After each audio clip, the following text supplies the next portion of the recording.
Hello and welcome. Thank you for coming back to us. Today I'd like to talk to you about domestic violence.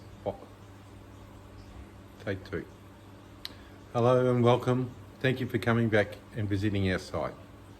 Today I'd like to talk to you about domestic violence and abusive relationships. Domestic violence is where somebody uses violence or manipulation to maintain power and control over someone they are close to. Regardless of their background, they can find themselves in an abusive relationship. Domestic violence can include many different forms of abuse, which we will go through very shortly. Domestic violence is never your fault. If you think you are in an abusive relationship, please get help from your police, your friends, your family, or go to your GP and have a chat to them. The domestic violence types and abuse are fairly wide in its whole form. We all look at the physical abuse, the verbal abuse. That's when we're yelling and screaming at each other. What we want you to focus on, of course, is when you are having an issue with your friend, your partner, your wife, make sure your children are not within earshot. These arguments will impact on the children as well. First of all, let's have a look at physical abuse.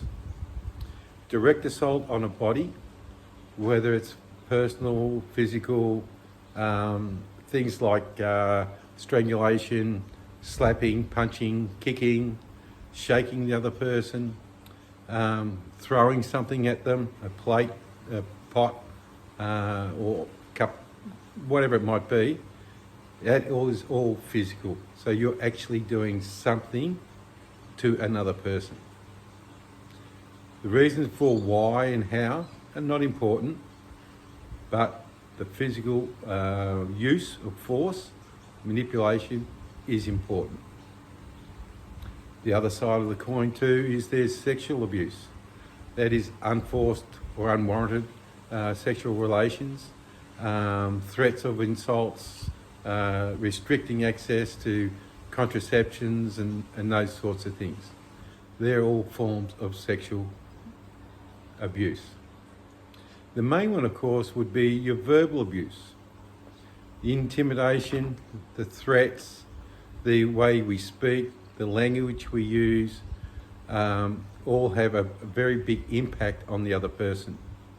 So think about what you're going to say, and before you open your mouth, look at what the impact could be on that other person. There's also humiliation, yelling, screaming, coming up close to somebody in their face. These are all forms of verbal abuse.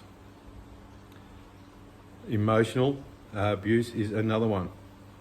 You're no good at that. You can't do this. You blame other people for your issues. You're calling names. You're humiliating them. And of course, the biggest thing is blackmail, spying or stalking a person as well. They're all issues of abuse from a psychological and or emotional area. Financial abuse is another one. In a relationship, you both have equal rights to the finance, and one party cannot dictate to the other one what they can spend, when they can spend it, and how they spend it. Financial abuse is most common when money will be taken out of bank accounts. It will be credit cards will be used and abused, so to speak, and it could be in the other person's name. But because you're in a relationship, you are both accountable for that. Spiritual and educational abuse is another one. So those who have faith and belief They can be abused on a regular basis for what they believe in. Put downs saying your belief or faith is not of a valid, is a big issue. Yeah, and the one that hurts the most is your child abuse. That's the form of neglect, leaving the children on their own, causing issues between parents which affect the children. And then there's so many areas of emotional and verbal abuse that affect our children. And don't forget, our children are our mirror. If we allow this to continue, then our children will be the same as you are today. Please make the effort. If you have any troubles, give us a call. Contact us through the booking system that's just underneath here. We'll have a chat to you, and thank you very much for your time.